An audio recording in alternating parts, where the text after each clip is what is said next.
Hello दोस्तों, motivational story में आपका स्वागत है।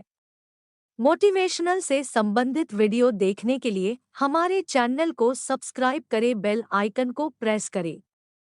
संघर्ष की सच्ची कहानी। प्राचीन समय की बात है। एक शहर में एक व्यक्ति रहता था जिसका नाम चंदन था। वह अपनी पत्नी और दो लड़का और दो लड़की के साथ रहता था और वह किसी छोटे मोटे प्लांट में काम किया करता था। चंदन और उसकी पत्नी खुशी खुशी अपना जीवन व्यतीत कर रहे थे। समय का चक्र बीत रहा था और उनके लड़का लड़की बड़े होते जा रहे थे। जब उसकी बड़ी बेटी कक्षा 5 में पढ़ रही थी, तभी एक दिन स्कूल की छुट्टी के समय जब वह लड़की सीढ़ियों से नीचे उतर रही थी, तभी पीछे से किसी लड़की से धक्के लगाने पर वह सीढ़ी से नीचे गिर गई, जिसके कारण उसके पैर में चोट आ गई। जब लड़की घर पर लंगड़ती हुई आई तो उसके पिता ने पूछा, क्या हुआ? तभी लड़की ने उन्हें पूरी बात बताई। पिता ने सोचा छोटी मोटी चोट है, और यह सोचकर उसने अपनी बेटी से कहा कि इसे गर्म पानी से सेंक लो, ठीक हो जाएगा। कुछ दिन बीतने के बाद लड़की का पैर फूलने लगा और उसे चलने में दिक्कत होने लगी। तभी उसके पिता ने कुछ लोगों की बातें सुनकर किसी एक ओझा को ले आए, जबकि उसे कुछ नहीं आता था और वह पैर ठीक नहीं कर पाया। कुछ समय बीतने के बाद जब उसकी लड़की की हालत और ज्यादा खराब होती जा रही थी, एक दिन जब उसके पिता अकेले कहीं बैठे हुए थे, तो वह मन ही मन सोच रहे थे कि क्या करें। तभी सोचते सोचते उनके दिमाग में आया, क्यों ना डॉक्टर से दिखाया जाए। तभी दूसरे दिन वह अपनी लड़की को लेकर वहीं पास के अस्पताल में जाते हैं। डॉक्टर जब लड़की को देखता है तो लड़की के पिता से कहता है कि जल्द ही इसका ऑपरेशन करना होगा, क्योंकि इस लड़की के पैर में एक बहुत बड़ा घाव हो चुका है, जिसके कारण लड़की का पैर भी काटना पड़ सकता है। फिर डॉक्टर से पूछता है कि ऑपरेशन में कितने पैसे लगेंगे। तभी डॉक्टर कहता है, 40,000 लगेंगे। पिता घबरा जाता है, लेकिन पैसे की तलाश में इधर से उधर जाने लगता है। इधर उधर भाग दौड़ करने के बाद पैसे की व्यवस्था कर लेता है और लड़की का ऑपरेशन हो जाता है।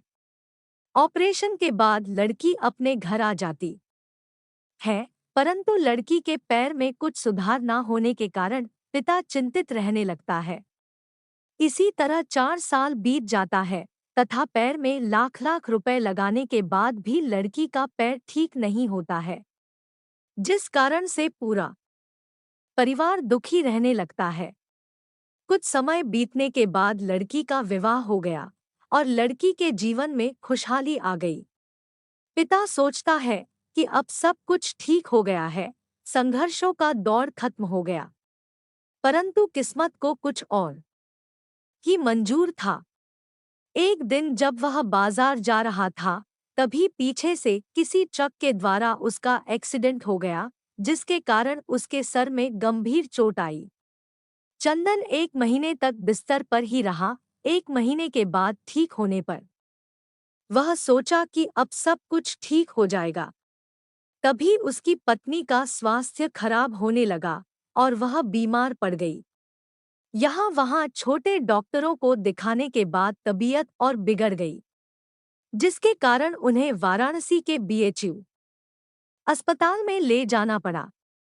वहां जाकर पता चला कि उसकी पत्नी के पेट में गंभीर बीमारी हो गई है, परंतु चंदन को यह विश्वास था कि उसको पत्नी ठीक हो जाएगी, और चंदन इसी विश्वास के साथ अपनी पत्नी को हमेशा वाराणसी के अस्पताल में ले जाने लगा।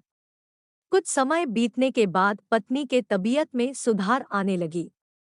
चंदन सोचा कि अब सब कुछ ठीक हो जाएगा। एक बार जब वह अपनी पत्नी को वाराणसी के अस्पताल में ले गया, डॉक्टर ने सभी रिपोर्टों को देखते हुए कहा, सब कुछ ठीक है। चंदन बहुत ही खुश हुआ और वह अपने पत्नी के साथ अपने शहर वापस आ गया। अगली सुबह सब कुछ ठीक था। चंदन का बड़ा और छोटा बेटा दोनों स्कूल चले गए और चंदन अपने काम पर चला गया। बड़ा बेटा स्कूल में सोच रहा था कि चलकर माँ से कुछ बातें करेंगे। तभी 11 बजे उसका मित्र आता है और कहता है कि चलो तुम्हारी माँ की तबीयत खराब हो गई है। बड़ा बेटा दौड़ता हुआ अपने घर की तरफ आता है। तब तक बहुत देर हो गई होती है। उसकी माँ की मृत्यु हो चुकी होती है। बेटा माँ को देखते ही फूट फूट कर रोने लगता है और वह अपनी माँ का अंतिम संस्कार करता है। 1 साल तक पूरा परिवार दुखी ही रहता है। कुछ समय बीतने के बाद दुखों के बादल छट जाते हैं और चंदन अपने लड़का और लड़की के साथ सुखमय जीवन बिताने लगता है। आज उसका परिवार खुशखुशी जीवन जी रहा है।